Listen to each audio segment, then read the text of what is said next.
My first grade teacher tried to erase my identity, but karma hit back hard. I was 6 when Mrs. Winters saw me walk into class. Wearing my first hijab, my mother had carefully pinned the soft lavender fabric that morning, a milestone I'd been excited about for months. "Take that off," Mrs. Winters whispered. "It's distracting the other children." I clutched the fabric, confused. "But this is part of who I am during roll call." She called out Sarah instead of my name Zara. When I raised my hand to correct her, she said, "Sarah is easier for everyone." This continued for weeks.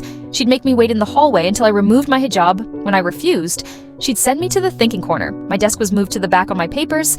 She'd write, "Sarah needs to embrace American customs." She told classmates not to play with me until I dressed. Normally, my parents noticed I'd come home crying when I told them why my father's hands trembled with anger. The breaking point came during parent night. My mother gasped seeing Sarah on my desk. My father showed Mrs. Winters videos I'd secretly recorded of her comments. The principal was called immediately 2 days later. She was replaced by Miss Abbott, who wore a beautiful hijab herself that year. 3 girls brought scarves to school to look beautiful like me. I've never been prouder to be me.